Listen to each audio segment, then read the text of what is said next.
ನಮಸ್ಕಾರ. ಜಿನಿ ನ್ಯೂಸ್ ವೀಕ್ಷಕರಿಗೆ ಸ್ವಾಗತ. ಎಲ್ಲ ವೀಕ್ಷಕರಿಗೆ ನಮಸ್ಕಾರ. ನಾನು ಸಂಧ್ಯಾ. ಅಮೆರಿಕ ಇರಾನ್ ಯುದ್ಧ ಅಂತ್ಯ, ತೈಲ ಅನಿಲ ಬಿಕ್ಕಟ್ಟು ಬಗೆಹರಿದಿದೆ. ಭಯಾನಕ ಯುದ್ಧಕ್ಕೆ ಕೊನೆಗೂ ಅಮೆರಿಕ ಇರಾನ್ ಅಂತ್ಯವಂತೂ ಹಾಡಿವೆ. ಸಂಘರ್ಷ ಮುಗಿದಿದೆ. ಎರಡೂ ದೇಶಗಳು ಶಾಂತಿ ಒಪ್ಪಂದಕ್ಕೆ ಸಹಿ ಹಾಕಿವೆ. ಶಾಂತಿ ಒಪ್ಪಂದದ ಅಧಿಕೃತ ಮುದ್ರೆ ಕೂಡ ಬಿದ್ದಿದೆ. ಈ ಯುದ್ಧದಿಂದ ಅನೇಕ ಬಿಕ್ಕಟ್ಟುಗಳನ್ನು ಎದುರಿಸುತ್ತಿದ್ದ ಹಲವಾರು ರಾಷ್ಟ್ರಗಳು ನಿಟ್ಟುಸಿರು ಬಿಡುವಂತಾಗಿದೆ. ಯುದ್ಧ ಅಂತ್ಯಗೊಂಡಿದ್ದು ಶೀಘ್ರವೇ ಹಾರ್ಮುಜ್ ಜಲಸಂಧಿ ಸಂಪೂರ್ಣವಾಗಿ ಹಡಗುಗಳಿಗೆ ಮುಕ್ತವಾಗಲಿದೆ ಎಂಬ ಘೋಷಣೆ ಹೊರಬೀಳುತ್ತಿದ್ದಂತೆ ಎಲ್ಲೆಡೆ ಸಂಭ್ರಮ ಮನೆ ಮಾಡಿತು. ದಾಖಲೆಯ ಏರಿಕೆ ಕಂಡಿದ್ದ ತೈಲ ಬೆಲೆ ಕುಸಿತ ಕಂಡಿದೆ. ಷೇರು ಮಾರುಕಟ್ಟೆ ಮೇಲೆದ್ದಿದೆ. ಆದರೆ ಯುದ್ಧದ ಕೆಂಡದ ಕಿಡಿ ಇನ್ನೂ ಆರಿಲ್ಲ. ಭಾರತದಲ್ಲಿ ಪೆಟ್ರೋಲ್, ಡೀಸೆಲ್ ಮತ್ತು ಅನಿಲ ದರ ಇಳಿಕೆಯ ನಿರೀಕ್ಷೆಯಲ್ಲಿದ್ದಾರೆ. ಯುದ್ಧ ಅಂತ್ಯಗೊಂಡರೂ ಇಂಧನ ಬೆಲೆ ಯಾಕೆ ಇಳಿಕೆಯಾಗಿಲ್ಲ ಎಂಬುದು ಪ್ರಶ್ನಾತೀತವಾಗಿಯೇ ಉಳಿದಿದೆ. ಈ ಶಾಂತಿ ಒಪ್ಪಂದದ ಪ್ರಕ್ರಿಯೆ ಸಂಪೂರ್ಣವಾಗಿ ಕಾರ್ಯರೂಪಕ್ಕೆ ಬರಲು ಕೆಲ ಸಮಯವೇ ಬೇಕಾಗುತ್ತದೆ. ಈ ಸನ್ನಿವೇಶದಲ್ಲಿ ಭಾರತದ ಪರಿಸ್ಥಿತಿ ಹೇಗಿದೆ? ದೇಶದಲ್ಲಿ ಪೆಟ್ರೋಲ್, ಡೀಸೆಲ್ ಮತ್ತು LPG ದರ ಇಳಿಕೆ ಆಗುತ್ತಾ ಎಂಬ ಪ್ರಶ್ನೆಗಳು ವ್ಯಕ್ತವಾಗಿವೆ. ಯುದ್ಧ ಅಂತ್ಯಗೊಳ್ಳುವ ಸಂಬಂಧ ಅಮೆರಿಕ ಮತ್ತು ಇರಾನ್ ನಡುವೆ 14 ಅಂಶಗಳ ಕರಡು ಒಪ್ಪಂದ ಆಗಿದೆ.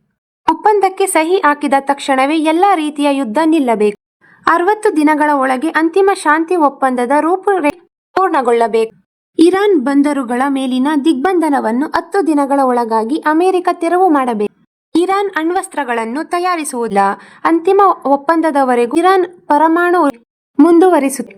ಮುಟ್ಟುಗೋಲು ಹಾಕಿಕೊಂಡಿರುವ ಇರಾನ್ ಆಸ್ತಿ ಮತ್ತು ಹಣ ಬಿಡುಗಡೆ ಮಾಡಲಾಗುವುದು ಅಂತ ಅಮೆರಿಕ ಹೇಳಿದೆ.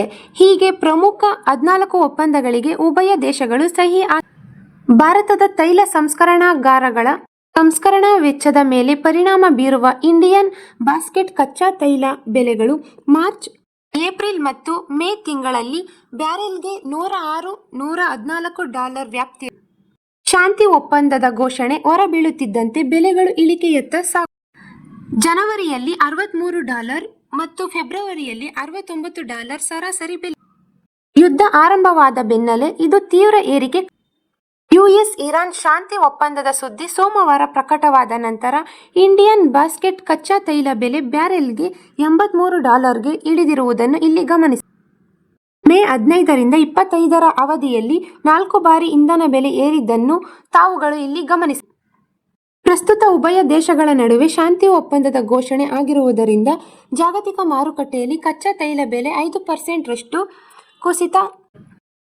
ಅಂತೆಯೇ ಭಾರತದಲ್ಲೂ ಇಂಧನ ದರ ಇಳಿಕೆ ಆಗಬಹುದು ಎಂಬ ನಿರೀಕ್ಷೆಯಲ್ಲಿದ್ದಾರೆ ಜನರು ಎಂದರೆ ತಪ್ಪಾಗಲಾರದು. ಈ ದಿನದ ನಿರಂತರ ಸುದ್ದಿಗಳಿಗಾಗಿ ವೀಕ್ಷಿಸುತ್ತಿರಿ ಜಿನಿ ನ್ಯೂಸ್. ನಮಸ್ಕಾರ.